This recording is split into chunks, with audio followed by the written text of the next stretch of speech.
네, 안녕하세요. 주희입니다. 네, 오늘 하늘 뜻은 작년 지구대기 모임에서 적을수록 풍요롭다라는 책으로 했던 세미나의 내용을 함께 나누는 시간으로 준비했습니다. 이게 시리즈가 3번 이렇게 하늘 뜻을 하는데요. 나영님이 12월에 탈성장을 주제로 하셨고 저는 성장주의를 주제로 합니다. 말씀을 한번 같이 이사야 58장 9절에서 12절 말씀인데요. 제가 먼저 읽고 다 같이 읽고 이렇게 번갈아 읽겠습니다. 내가 부를 때에는 나 여호와가 응답하겠고 내가 부르짖을 때에는 내가 여기 있다 하리라.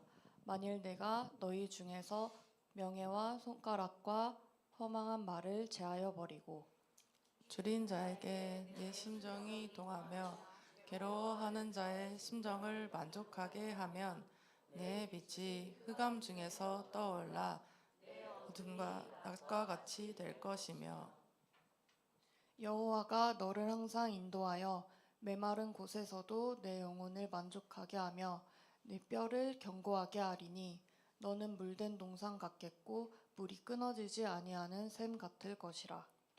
내게서 날 자들이 오래 황폐된 곳들을 다시 세울 것이며 너는 역대에 파괴된 기초를 쌓으리니 너를 일컬어 무너진 데를 보수하는 자라 할 것이며 길을 수축하여 거할 곳이 되게 하는 자라 하리라. 네, 감사합니다. 네, 먼저 이 책의 저자는 성장주의 이데올로기가 어떻게 생겨났는지를 설명합니다. 영국의 토마스 맥큐언이라는 사람이 1980년대 이후 기대 수명이 크게 증가할 수 있었던 이유로 현대 의학의 발전이 아니라 평균 소득의 향상이라는 주장을 합니다.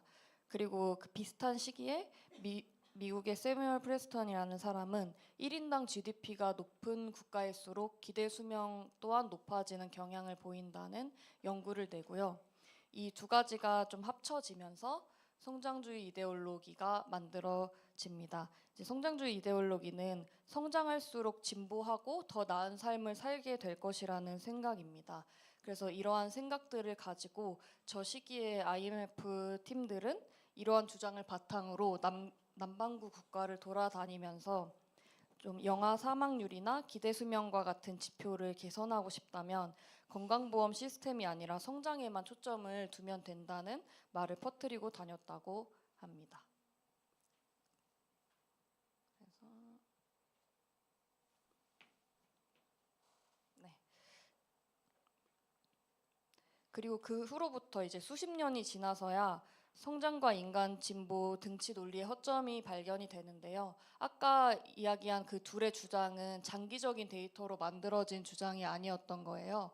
그래서 장기적인 데이터를 살펴보니 자본주의 역사에서는 성장의 결과로 가져온 것은 복지 향상의 역방향이었다라고 이야기하면서 노예제나 식민주의, 유럽 인클루저 운동 등을 예시로 듭니다. 그리고 인위적 희소성이라는 개념을 통해서 경제가 성장을 함에도 사람들의 삶이 불안해지고 힘들어지는 이유를 설명하는데요. 인위적 희소성이라는 것은 토지나 자원이 원래 부족한 것이 아니라 법이나 제도, 정책적으로 공공자원에 대한 접근을 좀 일부러 제한하면서 사람들이 노동에 의존할 수밖에 없도록 만든 것을 말합니다. 네. 그리고 저는 이제 조금 다를 수도 있지만 공공자원이어야 할 것을 희소하게 만든 사례로 제가 가깝게 느끼는 것은 좀 주거 문제인데요. 한국 사회에서는 공공임대주택을 늘리는 방향이 아니라 개발을 통한 공급 중심의 주거 정책을 많이 하잖아요. 그래서 집 자체는 되게 많은데 제가 살 수 있는 집은 없는 이런 사례들이 생각이 났고요. 또 이러한 인위적 희소성이라는 것은 이미 자본을 가진 사람이 더 큰 자본을 가질 수 있게 가져다 주는 그런 구조를 만들어낸다고 또 봤습니다. 그러면 기대 수명 등의 그런 진보 지표, 복지 지표가 성장이 아니라 어떤 것 때문에 좀 더 나아졌을까를 살펴봤는데 복지 지표 변화의 원인이 생각보다 간단한 개입 조치로 인해서 일어났다는 거예요. 그래서 위생 관리라는 그 상수도 하수도 분리가 일어나서 좀 더 기대 수명이 올라갈 수 있었고, 또 그러한 상하수도 분리 같은 공공 배관 시설이나 공공 시설에 접근할 수 있어야 접근하기 위해서는 공공 사업이나 공공 재정이 또 필요하고, 또 그것에 접근할 수 있기 위해서는 사유지나 사적 재산을 파헤칠 수 있어야 했습니다. 그러나 그게 또 쉽게 되지가 않죠. 자본가 계급이 그것에 접근하는 것을 막았고, 다양한 시민 운동들이 일어나면서 국가가 자본가 계급에 좀 이렇게 압력을 가할 수 있도록 만들어 주었다고 이야기합니다. 그러니까 사람들의 보다 나은 삶은 GDP의 성장보다는 사회 공공성 확대가 결정했던 것인데요. 그리고 공공성 확대를 이루기 위해서는 좀 노동조합의 투쟁이나 참정권 투쟁, 그리고 다양한 시민 운동이 필수적으로 필요했다고 봅니다. 네, 그래서 GDP는 많이 들어보셨죠? 네, 많이 들어보셨나요? 네. GDP는 일정 기간 동안 한 국가 안에서 생산된 모든 최종 재화와 서비스 시장 가치 합계라고 해가지고 보통 국가의 경제 규모나 성장을 판단하는 지표로 많이 사용이 되어 왔는데요. 책에서는 GPI 지표라는 것도 이야기합니다. 대안적인 진보 지표라고 할 수 있습니다. 참 진보 지수라고도 하고요. 경제적인 생산성뿐만 아니라 26가지의 사회 경제 및 환경 지표를 고려해서 만든 대안적 지표라고 합니다. 그래서 그 지표 안에는 가사노동이나 돌봄노동 같은 자본시장 밖의 노동과 또 여가시간, 소득 분배의 형평성 같은 가치를 효용으로 평가하고요.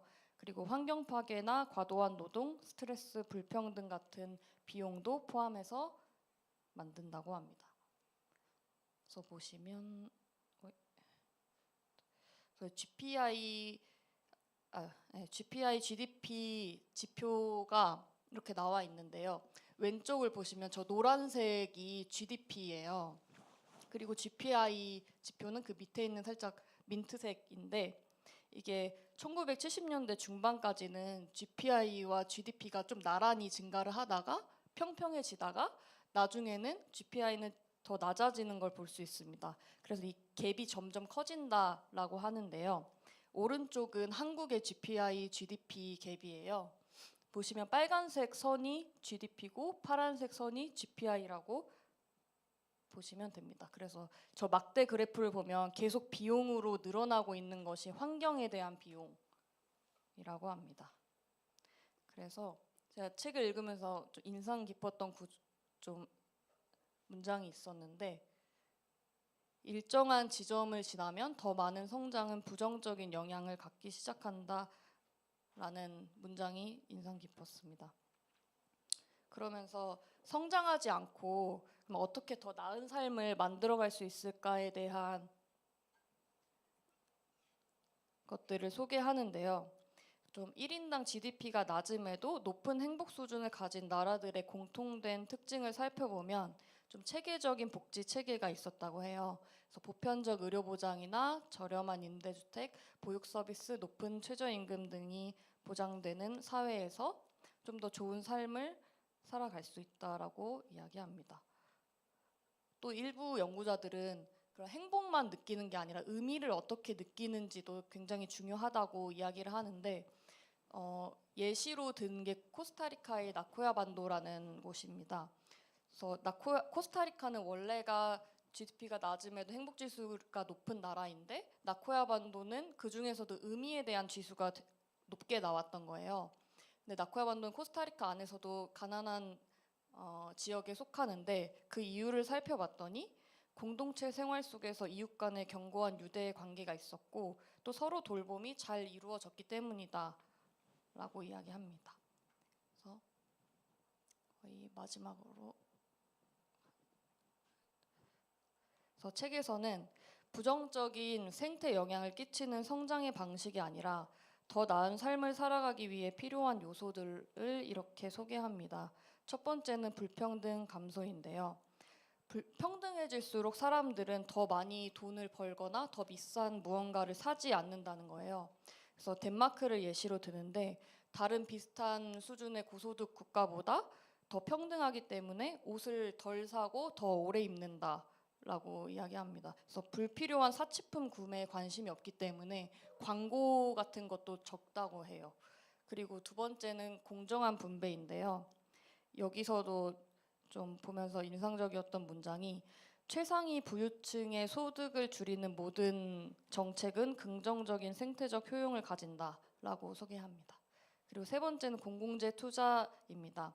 이제 민간 서비스는 사실 공공 서비스로 운영될 때보다 거의 언제나 탄소를 더 많이 배출하는데 예를 들어 이제 대중교통이나 공원, 공공보건 체계 등은 이제 개인 자동차나 개인 정원, 민간 의료 체계보다 더 탄소를 덜 배출하게 되는 것이죠. 그리고 공공재를 공유하면 또 사람들이 개인 소득을 얻어야 하는 압박이 줄어들기도 합니다. 그래서 사실 국가가 주거 돌봄, 의료, 에너지, 교육, 교통 등의 모든 분야에서 사회공공성 강화를 해야 하는데 그것이 어려워질 때 국가가 해야 할 일을 개인의 책임으로 넘기게 되고 또 구조의 문제를 개인의 문제로 좀 여겨지기 쉬워진다라고 생각하기도 합니다.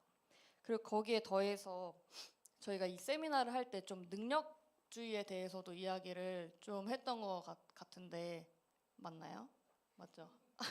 했던 것 같아서 능력주의도 같이 좀 다뤄보고 싶기도 했어요.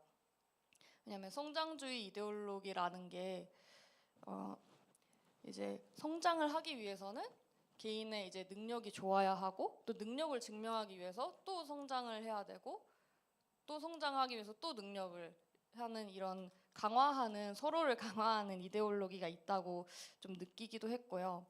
또 상호 보완적인 관계가 있다고 느끼고 저한테는 성장주의, 성장이라는 것보다 능력이나 능력주의라는 게 좀 더 가깝게 느껴지는 면이 있었던 것 같아요. 좀 저 일을 할 때도 뭔가 저 같이 일하는 동료들이 일을 잘 못하는 것에 대해서 혹은 좀 힘들다고 하는 것에 대해서 많이 괜찮다고 하고 일을 잘 못해도 함께 할 수 있어야 되고 어떤 사람이든 같이 활동을 할 수 있어야 된다고 생각을 하는데 막상 저한테는 좀 더 일을 잘 해야 될 것 같고 좀 효율적으로 해야 될 것 같은 그런 생각이 제 안에 계속 있다는 것을 많이 발견을 하게 되었고 그리고 그것이 어떤 불안과 불안함에서 오는 감각인 것 같다고 느끼기도 했어요. 그 생각이 또 언제든 제 안에만 저한테만 이렇게 요구하는 게 아니라 주변에도 영향을 끼칠 것 같다고 생각을 하기도 해서 더 이 능력주의와 성장주의의 연결을 끊는 게 성장주의를 벗어나는 여러 가지 방법들 중에 하나이지 않을까라고도 생각을 했습니다. 그래서 이러한 생각을 경계하고 이런 연결을 끊기 위해서는 먼저 사회적 기준에서 능력이라는 것은 무엇인지, 그러니까 일을 잘한다는 것은 무엇인지, 효율과 성장이 무엇이며 진보가 무엇인지를 이렇게 문득문득 질문하는 게 필요합니다. 또 그것이 서로를 돌보고 함께하기 위한 노력 중 하나가 될 수도 있을 것 같습니다. 사실 요거는 좀 할까 말까 고민을 하다가 일단 넣고 현장에서 생각해보자라고 생각을 했는데요. 원래 이렇게 움직이면서 하는 활동인데 지금은 그럴 수 없으니까 그냥 제가 하는 어떤 문장에 자신의 생각을 이렇게 움직여 보시면 스스로 생각해 보시면 됩니다. 네, 이걸 마지막으로 이제 마치려고 하는데 한번 해볼게요. 멈추는 것이 뒤처지는 것처럼 느껴질 때가 있다. 생각, 행동, 일 처리는 느린 것보다 빠른 것이 낫다. 나는 생각, 행동, 일 처리가 빠른 편이다. 상황에 맞게 감정을 조절하는 것은 중요하다. 나는 상황에 맞게 감정을 조절할 수 있다. 업무나 과제의 기한을 지키는 것은 기본적인 능력이다. 나는 업무나 과제의 기한을 잘 지키는 편이다. 많은 일이 있을 때 우선순위를 파악하는 것은 중요한 능력이다. 나는 많은 일이 있을 때 우선순위를 잘 파악한다. 네, 저는 이런 질문들을 꽤 자주 하면서 함께 뭔가 동료들과 일을 하려고 하는 것 같습니다. 네, 그러면 이상으로 하늘 뜻 마치겠습니다. 다 같이 침묵으로 묵상하겠습니다.